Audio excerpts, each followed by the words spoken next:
Okay, greetings everyone. Thank you for joining us in this session for on pioneering change, leading the future of HIV and aging. My name is Larry Scott Walker. I am,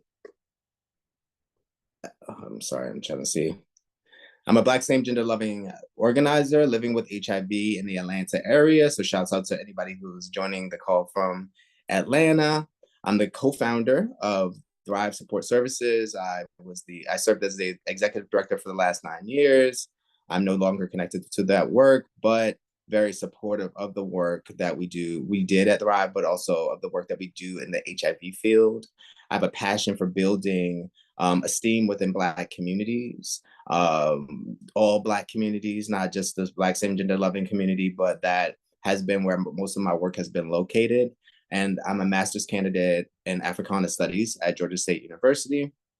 And I'm super excited to join this and to be able to facilitate this conversation today because it centers around those topics of empowerment, living well and thriving with HIV. Before a sec, I would love for everyone who's available and as you trickle in to introduce yourself, either in the chat box, which I cannot see unfortunately, but because it's such a small group, if you wanted to come off of mute and just introduce yourself, your pronouns, and how you relate to this work, I would like to create space for that right now. So if anyone wants to come off mute and introduce themselves or just put it in the chat box, there's space for that right now.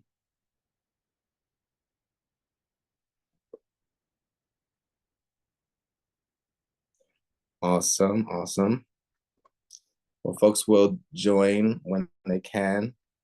So today's objectives are to provide leadership tactics to support people living with HIV, especially those of us who are aging with HIV. Strategies for transformative change in HIV care, as well as a couple of case studies highlighting community-driven efforts for HIV's aging population. As I just introduced myself, I'm proud to have done the amazing work that I've been able to do for the last 9 years with Thrive Support Services, in which we were able to create several programs and initiatives inclusive of the Silver Lining Project, but others as well related to aging well and thriving with HIV. So a bit of housekeeping. I thrive off of your engagement, so please engage if you want to come off mute and ask a question. Like I said, because it's such a small group, I would love to hear your voices. I would love to hear any questions, any points of clarity that you may need, or just some of your experiences as people who work in this field, as potentially people living with and thriving with HIV, and just people who care about public health and the overall health and wellness of people living with HIV. So please engage. So shifting the landscape of HIV and aging, what do we mean when we say shifting the landscape of HIV and aging? I would say that when I entered into community work around 2006 in Baltimore, much of my work was steeped into the empowerment and the inclusion of same gender loving men, Black same gender loving men, especially those living with HIV.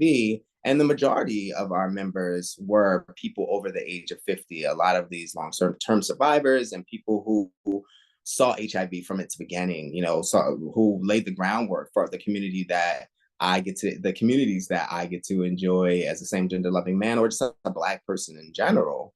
But when I looked at the landscape of the work that was being done, a lot of it focused on younger populations of people, which is fine, right? Because younger populations, they matter. They inform. I'm sorry, I messed up. I did something wrong. Okay, I might have to. Oh, I did. Oh, Lord, I might need some technical assistance, Shada. I was sharing my screen and now. Okay, let me get back to the slide. Do you see that? Oh, I think y'all see that. I apologize for that. I won't touch anything else on my screen.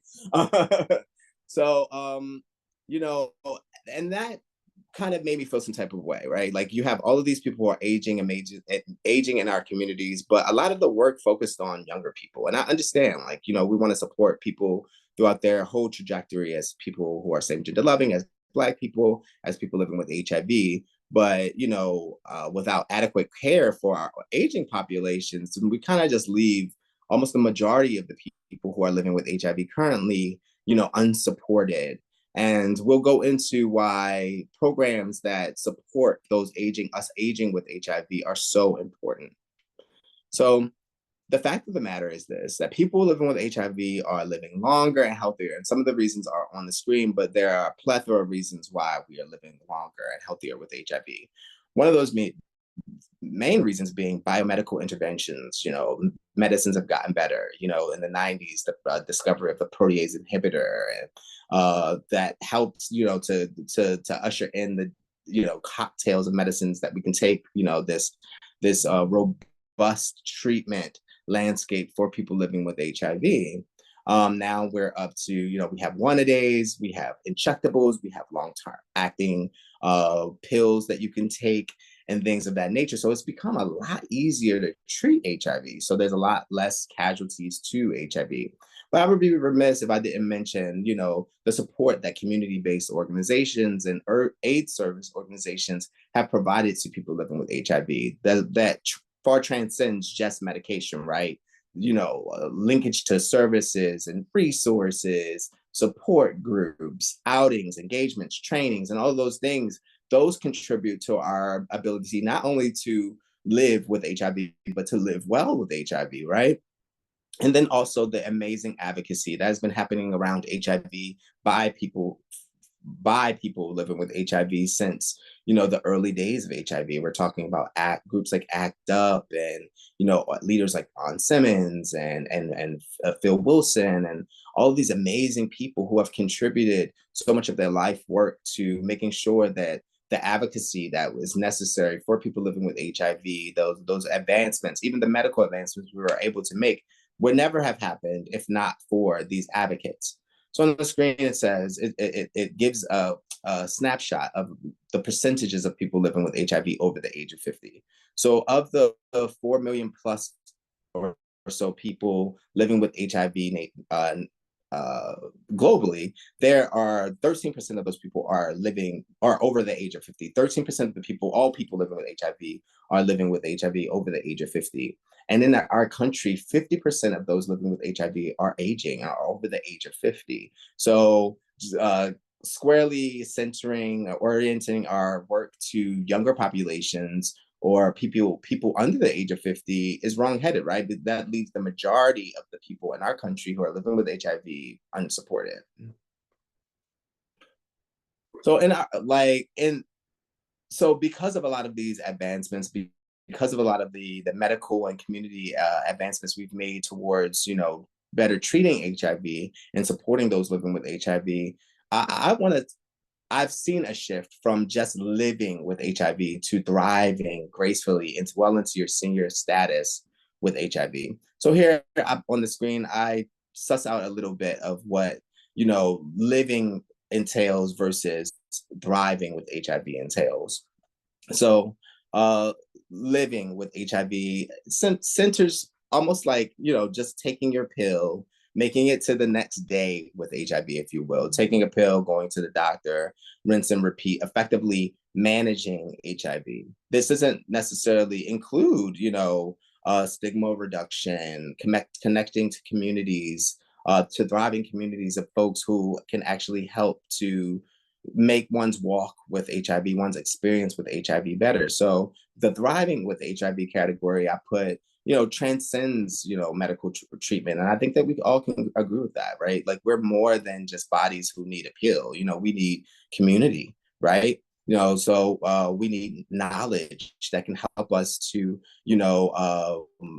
to fully understand the life of a person living with HIV, the life cycle of HIV, the history of HIV, and all of those sorts of things, as well as the meaningful involvement. Like thriving with HIV supports the meaningful involvement of people living with HIV. And when we talk about meaningful involvement or MIPA, we're not just talking about people living with HIV being on community advisory boards, even though that's great, or, coming to our groups, or, doing a survey.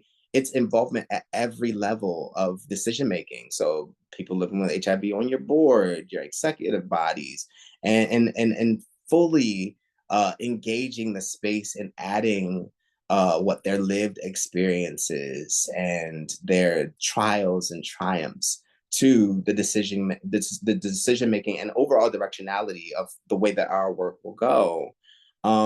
We live far well beyond just taking a pill. Our lives are so much more nuanced, and when we talk about thriving with HIV, we're talking about a framework that allows for people to actually even be liberated from a lot of the stress and trauma that came along with being a person with HIV, and allows them to dream past just becoming undetectable or getting a doctor's appointment or taking a pill, but actually opens up the space for us to live our lives in our fullness.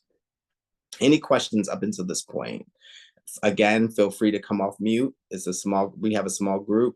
So, if you have any questions or just anything that you would like to add, please add that now. And I'll try to create space with every slide to create that space for fluid communication and engagement. Okay. Awesome. Okay, getting on the next slide. Okay, so leadership in the future of HIV. So, like, what role does leadership, or what impact does leadership have on the road to eliminating HIV, but also to better supporting people living with HIV? So the next slides will engage that conversation more squarely. And then also we can ask ourselves the question, like, what does leadership mean? Is it just the executive director, the operations manager, the programs director, or should it be a more full scope of leadership? Understanding the leadership of people like Malcolm Reed, who started as a member of Thrive, but also had a lot of ideas and a wealth of knowledge to share and to impart on communities around what it meant to live and thrive with HIV. So here we're talking about like some leadership qualities, and this is one of those slides that I really would love to hear from you all, either in the chat or just blurt out some characteristics or traits that we feel are important for people who want to or endeavor to lead in this HIV space. So for me, I feel like leaders should be empathetic. Empathetic, not sympathetic, but empathetic, can actually like identify and feel with you through the trials and the tribulations, that actually make a concerted effort to understand where people are coming from, where people are where how do I want to say this, that can actually put themselves into your shoes, right? I often harken back to the quote that says, people don't care about how much you know until they know how much you care. That's what empathetic leadership looks like. Compassionate leadership is similar, right? So compassionate leadership is like that leadership that is focused on humanizing people, that views people as more than just vectors of disease or clients or members or patients, but want to really, understand and fully empathize with their lives and lead in a way that's compassionate, that's understanding, because that understanding leads to healing, right? That understanding heals over a lot of those spaces that present themselves as wounds because we've been traumatized and impacted by a lot of the incompassionate ways that we've been treated as people living with HIV. It helps us to traverse through the stigmas, the various stigmas that we face as people living with HIV. So also, I wanted to go into like the need for flexibility or malleability in leadership styles. We'll talk about the leadership styles in a couple of more bullet points, but as a person who has enjoyed being or seen as a leader in the space for a while, I understand that malleability and flexibility is very important. Like you can't just have your sights set to one goal and not listen to those people that you're supposed to be leading. You have to be flexible. You have to be teachable. You have to be moldable in this space, especially because the HIV landscape and innovations around HIV and organizing are changing consistently. So, we have to be flexible enough to, move and operate in a way that is, mirroring that type of change, right? I for one, fashion myself to be more of like this transformational leader. I want to inspire, but sometimes, you have to be transactional with it too, right? But we'll get to that in a second. Open to community feedback is so important. Like our community is just more than a community of people who are living with HIV. We're a community of subject matter experts, right? So, it's beholden on myself and others to take in that feedback. That feedback is invaluable, and when we get that feedback, we have to be responsive to those feedback. And that way it's not only that you're like listening to people's feedback, but you're showing yourself as flexible, but also showing the community that you're valuable, that you're valued, and that none of the work that we're going to talk about today can happen without community. The community is your main stakeholder, your main thought partner. So if there's not a framework to take in and to respond to the feedback, then we kind of cut our noses off to spite our faces. And then strength-based leadership. Strengths-based leadership is so important because for a long time in the HIV landscape and even the community organizing, it's been so, problems-based, so, deprivation mindset-ish, like where, we're facing this pandemic, this epidemic that's killing us, and it's happening, and we feel victimized by it, and that's natural, right? But we have to, in order to like push back against it, we have to make sure that our participants and supporters, our communities, and our collaborators all know that we all bring something so unique and amazing to the table. So strengths-based leadership should probably be the number one thing on this bullet, because I feel like it's super important to motivate people around what they do well, around our resiliency, our amazingness. Um, I, I want to ask for forgiveness because this platform is blocking a bit of my slides. So if I'm fumbling a bit, I'm trying to really understand or even see behind the participant's photo that's on the screen. But so what kind of leader are you? That's the question for this slide. What kind of leadership do you espouse? Are you a transformative leader? Are you transformational? Do you want to really bring about some type of transformation in the people that you're guiding in your communities? Are you transactional? Are you just like, okay, so Sarah does this, I do this, you have this role, I just need that deliverable, and we'll add it to the pot of deliverables, and we'll get to the goal based off of these transactions. That's transaction. Are you collaborative? Are you a leader that wants to collaborate and hear from everyone? Are you a leader that, is like, okay, I lead from the center. I take in the input that I get from folks, and I, based on various strengths and assets, I lead from that place. Or are you authoritative? And I want to hold up that I don't value any of these leadership styles over the other, because actually I feel like the most effective and most impactful leaders are maybe a blend of these. Sometimes you might be transformational, sometimes you might be, collaborative, sometimes you might have to be a little authoritative. you know I like to ground my movements and leadership in the traditions of resistance and resilience in our community. And when I say this, I'm speaking about both the Black community as well as the HIV communities, right? We've never, even though we've been victimized, we've never been victims, if you will. We've always had a tradition of resistance, of resiliency, Our communities have a legacy of fighting back, pushing back. When I'm thinking about the HIV community, I'm thinking about like the Denver Principles and, like groups like, again, like ACT UP and, these young and old, amazing people who said, hey, I'm going to put my body on the line.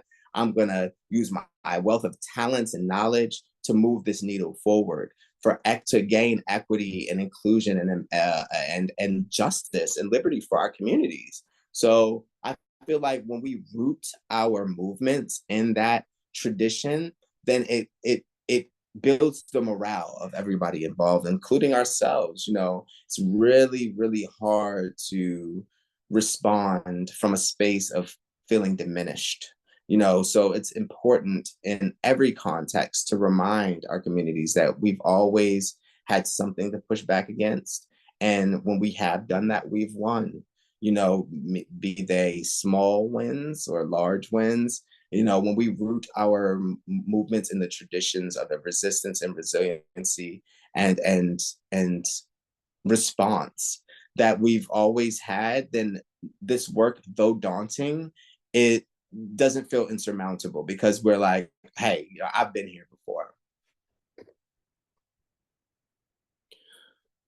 Oh, sorry. So now I want to do a case study of a group that is near and dear to my heart. As I stated earlier, I'm one of the co-founders, one of the three co-founders of Thrive Support Services, which is a community-built initiative. We started and we founded the largest safe space, the largest network for Black same gender loving men living with HIV in the country. And it's amazing, right? It's amazing to be able to provide a gateway to inclusion as opposed to supporting our efforts, supporting the isolation that we oftentimes feel in our communities. And even 2 years into our initiative, one of our members, Malcolm Reed, who I know have done a lot of work with Ribbon and has just done amazing work in the HIV community over the last couple of years, approached us and said, hey, I love the work that Thrive does. I love the work that we do with our Atlanta-based network, but I still don't feel like my demographic is being prioritized. We have very unique needs. And, I want to do something about that.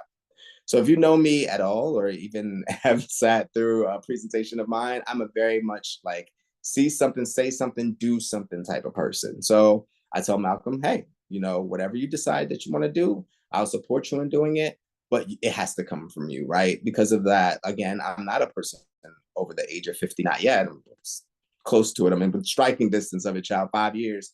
But, it will mean more and it will be more salient and it will be more effective and impactful if it comes from you. So when Malcolm approached me for that support, I think it was probably less than a week later than that Malcolm actually sent me a prospectus of the group that he wanted to create. Luckily at Thrive, we created this undetectables model that paired in-person support with online support. And what we call Judy support is like this social support that is not only fun, but they also kind of imbue our members with this, like the knowledge of what it means to be a person to live with HIV and how the HIV space kind of works and moves and flows, but also with fun, because we cannot downplay the impact of fun. Sometimes for a lot of us, HIV has occupied so much of our heart space and our mind space that sometimes the most radical and revolutionary thing we can do is just to have fun despite all of these other pressures and influences that are happening. So Malcolm created a virtual safe space for members to bond. I don't know if it says for me to bond, but for members to bond. And within weeks of that, having that safe space, they were really moving. I think that they started as a thread on Facebook. It was just a group of 50 plus members who are over the age of 50, who are also living with HIV, who just checked in with each other, on a daily basis. I think it was called like the Sexy Mature Men or something like that. And, he through this kind of um, conversation, socially supportive based space, they were able to start doing programming on their own before we got any type of funding, right? So they would do like a photo shoot, the sexy mature men. They had outings. They would go to like the mountains and things like that and talk about like their realities and share and love on each other. And this work was moving and flowing and building. And then, we I think an RFP was announced from Gilead. And they were looking for initiatives to support those aging with HIV. I think, and that's the Age Positively fund that supports Ribbon's work and supports a lot of Thrive's work and other works around the country. And you know, to prepare ourselves to apply for this funding, we knew that we wanted to build out or flush out what now has become the Silver Lining Project. So Malcolm enlisted two additional thought leaders in the community that were also Black gay men living with HIV over the age of 50, Claude Bowen and Nathan Townsend. And they got together and really worked out this amazing curriculum based in the lived experiences of people living with HIV over the age of 50. A lot of these long-term survivors who, like I said, saw HIV from beginning to where it currently was and knew the impact and knew that like there was a way to uplift and to empower their demographic utilizing their own lived experience, right? So like they came up with this amazing curricula that is still in operations today, that's still moving today, still training folks today, and trained up their own members to become implementers, to implement and facilitate the space. Two of those members actually became full-time and are full-time employees with Thrive today, leading the Silver Lining Project today. Like I said, they created self-love and acceptance campaigns, which are central to the work that not only that's the Silver Lining Project did, but also the work of Thrive. We were very intentional around wanting to do campaigns that reminded you that HIV is just a thing that happened to you. You're still a person with amazing agency, a wealth of knowledge and value, and we want to highlight that value. And then funding became a priority. It's like, okay, well, there's this funding available. Now that we have something that is viable and it's moving and it's growing, we want to support it with funding. And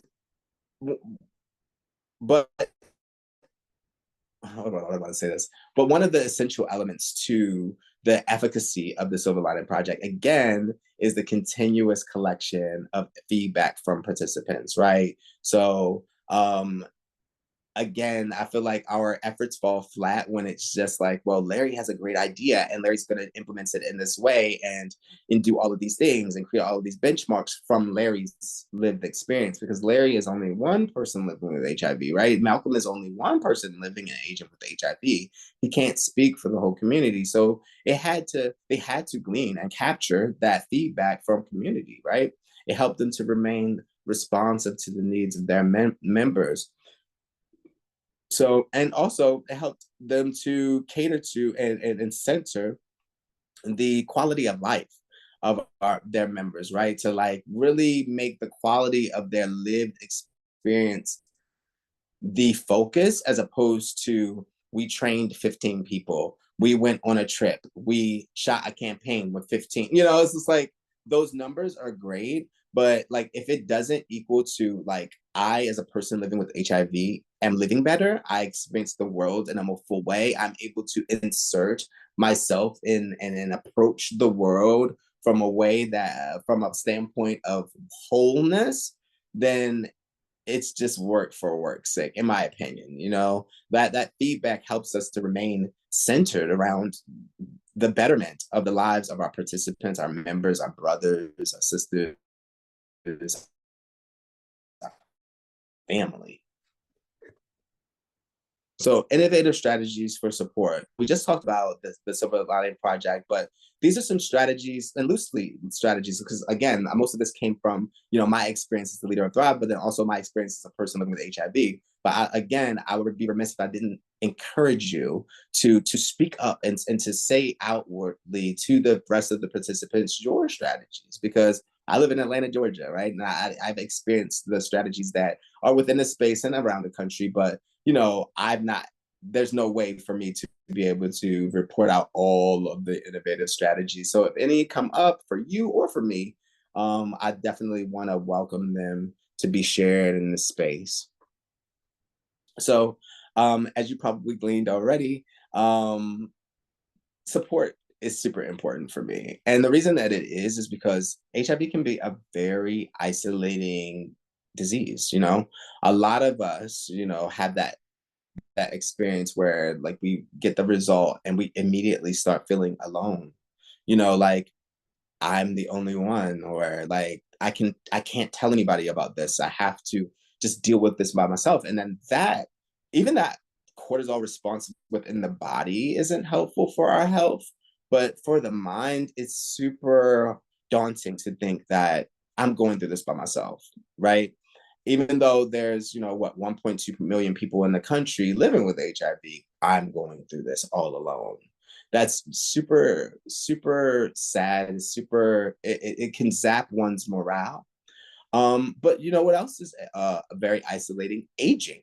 Just as we age, we begin to kind of like isolate ourselves to do less outwardly. I know that there was a misnomer in Black gay community or just the gay community in general when I was being raised of not wanting to be the old guy at the bar. So it's already psychically sending to people who are younger and gay that there's a time limit on connection, on group participation. Like you shouldn't be 50 and participating, which is crazy, right? That is like super crazy, heartbreaking, and it doesn't motivate or encourage participation, right? And again, when we do that, we shoot ourselves in the foot because most of the people with all of the awareness, that imperial knowledge of like, okay, where we've been and where we're going are basically shut out of the conversation. So, I feel like the benefits of networks for people, especially for people living with HIV over the 50, is that it challenges that isolation. It invites them fully into the conversation. It says that you still have something amazing to offer. And we need it. All of us need it, not just people over 50, but the whole community thrives when everyone thrives, right? Like, and we've seen that in several movements and, be it the feminist movement, the civil rights movement, the movement for gay rights.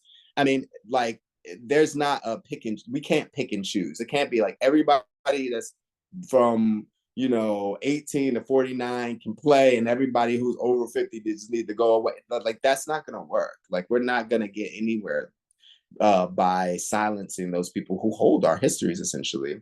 It also fosters a connection for aging populations, right? Like, again, it at Thrive and in the communities that I've helped to support in Atlanta, I love how those who are over the age of 50 are centered. And as I mentioned earlier, I'm an Afrocentric scholar. And, that's how traditional African communities moved. We centered our elders for that knowledge, for that wisdom, and it's super important. It's important to not just othering, people because they're older, but like actually centering that wisdom so that we know so that we don't have to go through what we went through before. We don't have to suffer those past missteps and failures because we actually have people who can inform us to do better, right? And it works. It's a bi-directional relationship. It's not just that people over 50 have something to add to us, but there's new innovations that are happening every day. Like, this new social media space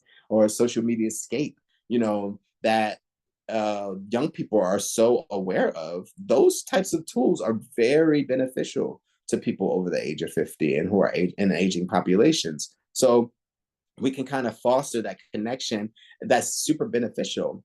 Also, these support networks provide an outlet for engagement. robust engagement, not just, okay, can you fill out this questionnaire, but will you work at this organization? Will you help us to lead this movement?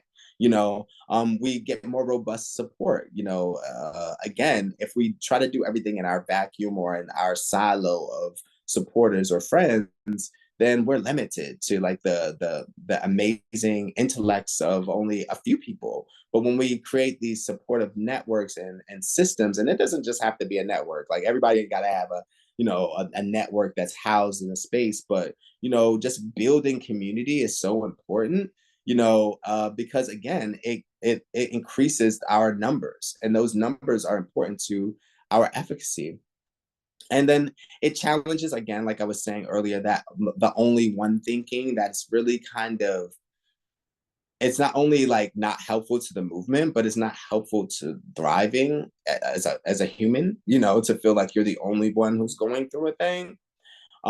It makes resource and service delivery and provision easier, right? So like, if we have like this network that's galvanized, that's working and that's moving and that's helping each other, that's a giving and taking, then when we have like resources like HOPO resources or housing resources or HIV related resources or non-care related resources and services to disseminate out, then we have a wider body of people who can also disseminate those to their networks that we'll never touch. But then we can get those resources to the people who need them and deserve them.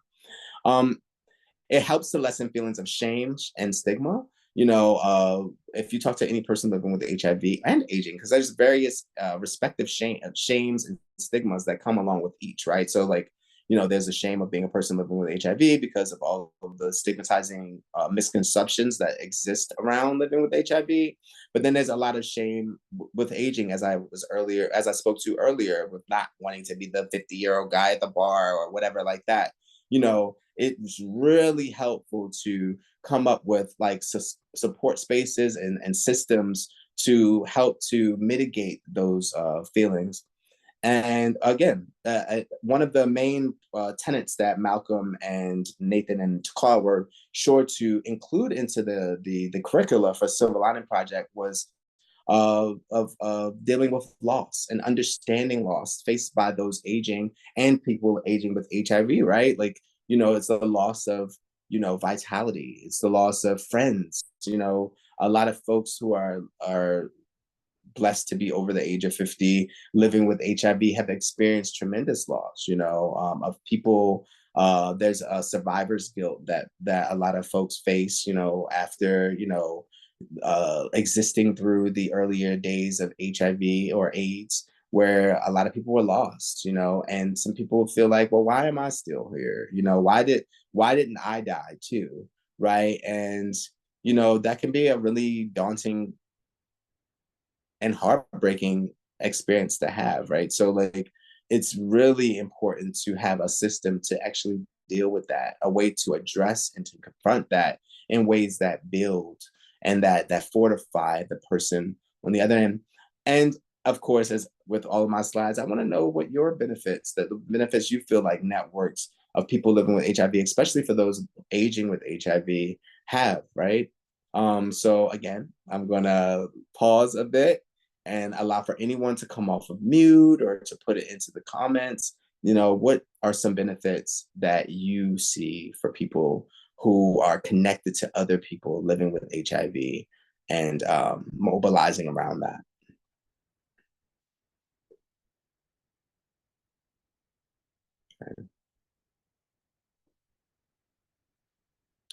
So here's some tools for people who are organizing. Some tools for folks who are thinking like, well, maybe I want to do something that helps to organize people and to galvanize people living with HIV, either you know uh, long-term survivors or just people over the age of 50.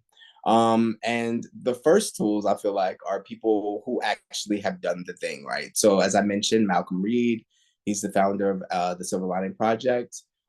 He hides out in public. He's very much amenable to coaching and to just conversing about like his process for community organizing, some of the tools that he used. So like leaning onto some of these folks like Malcolm and Freda, who's Freda Jones is the founder of Lotus, which is another organization that we help to kind of help to build or center around the undetectables model, who are super helpful, who are people living with HIV over the age of 50 who are experiencing what that's like, but are very open to open to imparting and providing what I call practical assistance, not just technical assistance, but practical assistance. Like, okay, I'll talk to you, I'll look at your models, I'll look at your programs. People who are actually uh, support you in getting the knowledge that you want to get. I would be remiss if I didn't add people like Linda Scruggs and Jacqueline Coleman and other people like Craig Washington to this list of folks. These are people who I've leaned on personally to glean from them. Like, okay, so what should we be doing? What should we be prioritizing? How should we move? And actually capturing from them, how was it, in those earlier days? While I was alive, I was a child. So I don't know. I can't remember. I'm not viscerally connected to the amount of loss and to the wrong-headed policies that, permeated the HIV space. So, actually having real life people living with HIV to lean on, I feel like that's the main asset. Those are the main assets. And I'm sure that there are others in your community that are like Malcolm and Freda and all of the others that I mentioned who you can lean on to start those wheels turning, right? There's virtual platforms. One of the ones that we use primarily were Facebook, Zoom, and email, right? So Zoom and Facebook, like the benefit of Zoom and Facebook cannot be minimized, especially in a space of various disparate pandemics and epidemics that challenge our abilities to connect in person. These technical virtual spaces allow for us to connect in ways that are safe. But then also what I found is that a lot of these virtual spaces allow us to usurp a lot of the stigmas that we encounter going into a place. If you're a person living with HIV and you're on this call or supporting people living with HIV, the amount of challenge and difficulty it can be to step into a brick and mortar space and say, as a person living with HIV, and connect with other folks. Even I'll tell you a bit of a story about when we were starting our Atlanta-based support network. The initial iteration of that support group was in person, and it was at a research study. There's a place that housed a research study. Now, a lot of people weren't aware that this is a place that housed a research study, but the people that were like, I don't really want to go there to get support. And it's like, okay, right. But then also the challenge wasn't just the stigma that came along with that space, but it was also having to deal with your own internalized and self-applied stigma that made you feel like, wow, like people are going to judge me. People going to know my tea. People going, there are going to be people there. When we took it online, when we had our in-person meetings, we had like maybe 5 or 6 members who came monthly. And the support group kind of died off after like 3 months because it was just so few people that even the leaders couldn't really get the morale boost that came along with, this level of organizing, even though, I mean, 5 people getting support around HIV and stigma reduction is amazing. Like, I don't care if it's 2 people, that's a world of change. But when we took it to a virtual platform, within a month, we had over 100 people. Within a year, we had over 500 people. So like it was just it was like a huge like contrast, right? Because people felt safer online. And of course, we experienced the safety that online provides to some trolls, like people really feel brave online to do some negative things, but there's some super positive and impactful and useful benefits to engaging a platform that's virtual.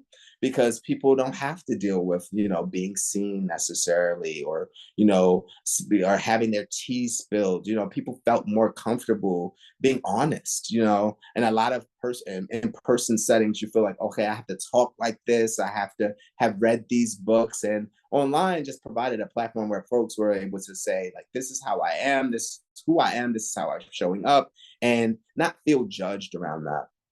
I would also be remiss if I didn't mention how important it was to partner with existing community-based organizations and AIDS service organizations.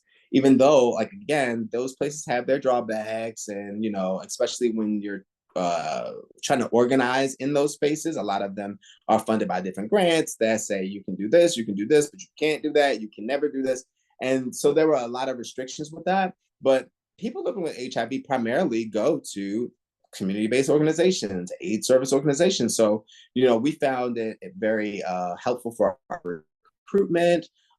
These to be partnered with these organizations, especially with finding new members, right? So, like, we were able to build almost a network in Atlanta, over 1,000 participants, because we were actively recruiting at ASOs and CBOs. People, we're a secret support group. So, like, there was only a few pathways for you to actually get access to it, either because your friend was a part of it and they told you about it, and then they requested you to be added, and you were vetted and you were added, or but a more direct pathway was if we made a relationship with the testing person at agency X, or and then that person was able to directly add the person who had newly found that they're positive, or just newly enrolled into care, into the supportive space. And so recruitment was an amazing benefit, but then there's other benefits, right? These ASOs and CBOs have a wealth of knowledge, research, access to individuals like doctors and community leaders who would speak to our members.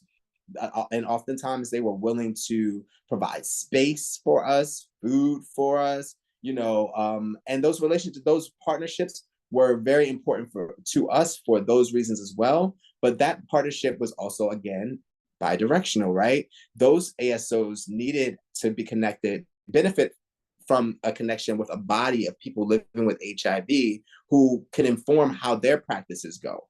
So, like, I never want to set up a dichotomy where there's like, oh, well, like, people who live with HIV benefit only from ASOs and CBOs. That's not true.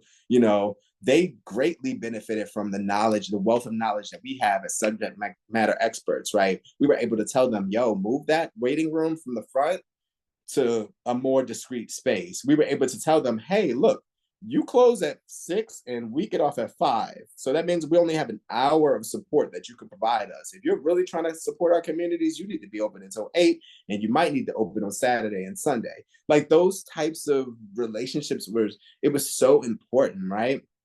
And they are. Like, I love the way that, if I didn't say it before, that, like, support spaces and groups and networks for people living with HIV empower people living with HIV to take their rightful place as a partner in how HIV services are provided, and how and where the directionality of the HIV space. And then also there's other partners, like funding partners, considering like grants from and various other types of funding, right? So, like, either we've had grants from pharmaceutical companies, foundations, organizations like Ribbon. There's city and state funding that you can get to support your organizations as well as your networks and communities. And it's just making sure that the only caveat that I would provide here is to make sure that at all points you're getting funding that supports your work, and not the opposite. Like, you're not contorting and molding your work to appeal to the funder, because then it can threaten the identity and the DNA of your work.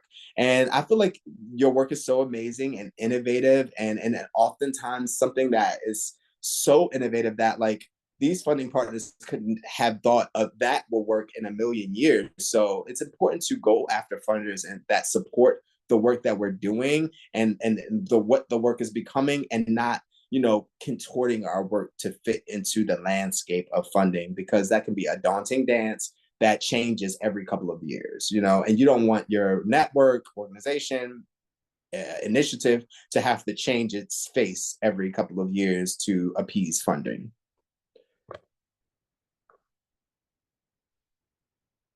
Community engagement is super important. So like, and when I say community engagement, a lot of times in the spaces like community engagement looks like very specific to HIV. So it's like, this town hall, this webinar that revolves around HIV, but HIV is a very small part of who we are. We're intersectional people. We have other identities and lives, and not every engagement has to center HIV, right? To be impactful to the lives of people living with HIV, right?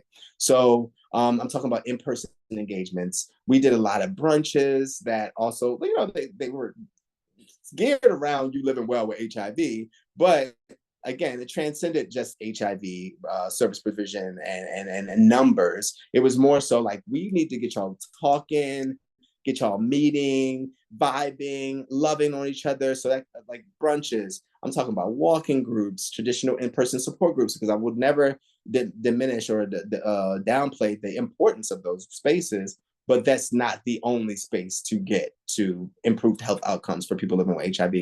And then also special interest groups. I'm talking about sewing groups, biking groups, spades playing groups, gardening groups. I mean, however you can organize. I say, for this slide, I feel like the most important thing to say is like, whatever you aligns with who you are and what makes you happy, that gives you joy, that can become a network. There's other people like you who can organize around that, and a lot of times I feel like it's important to not decenter HIV because we're ashamed, never that, but mostly to honor that, like, look, this work can happen in a lot of different ways, centered around a lot of different things. And a lot of times decentering HIV allows for us to exist in a space where we're more than just our statuses, and that's very important.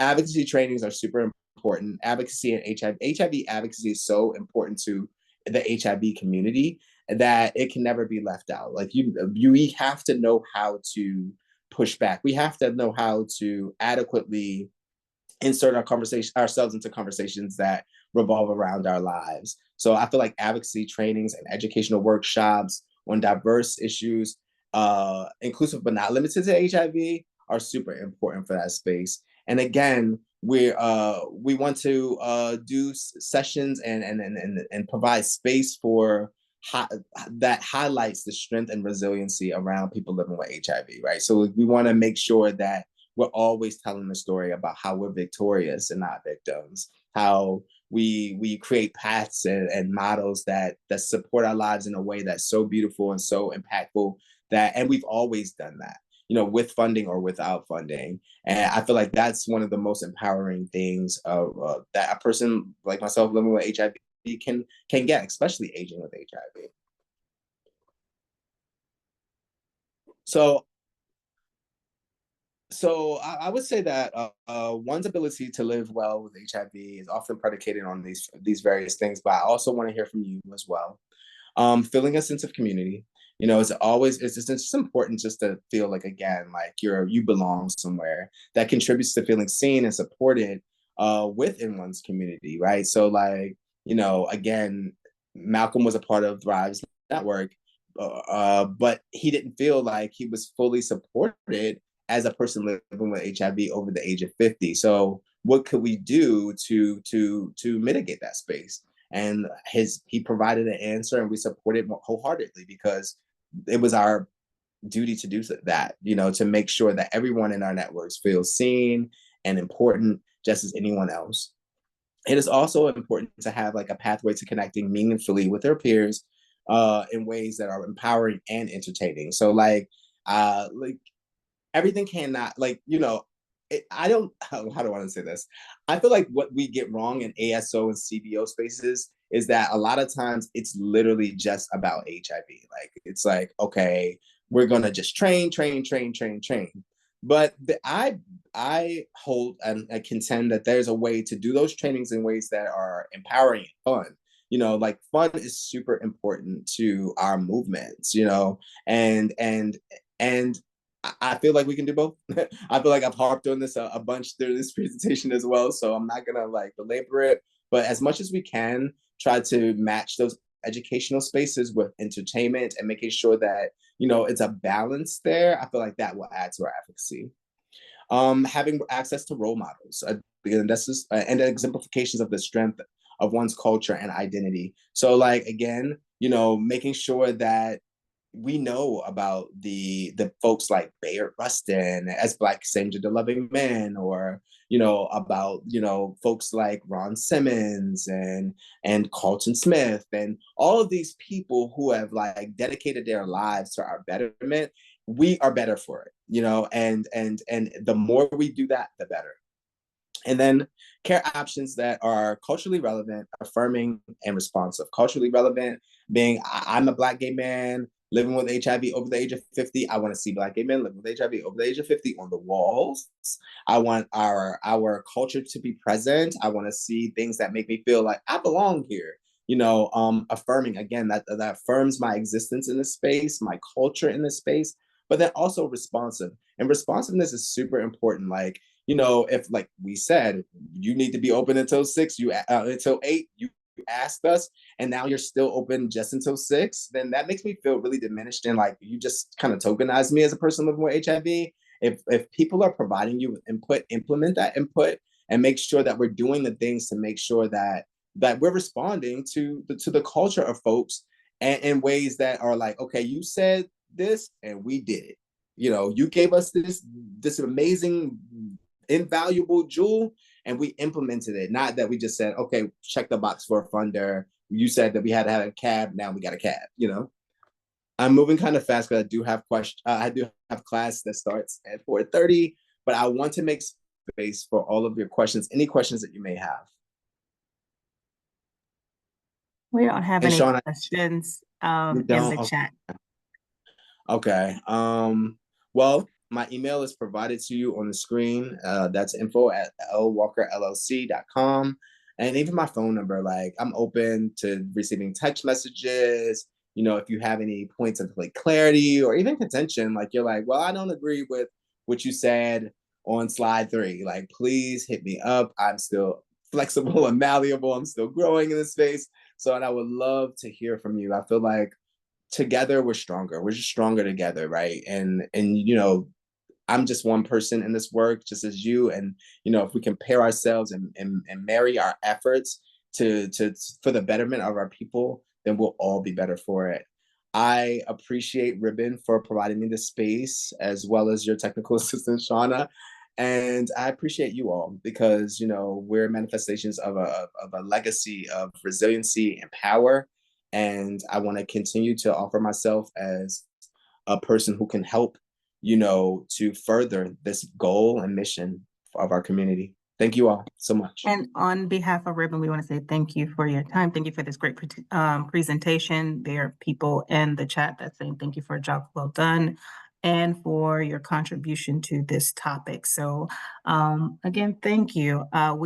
This video has been recorded. It will be placed on our YouTube channel and shared on our website as well. So thank you again, Larry. Thank you so much.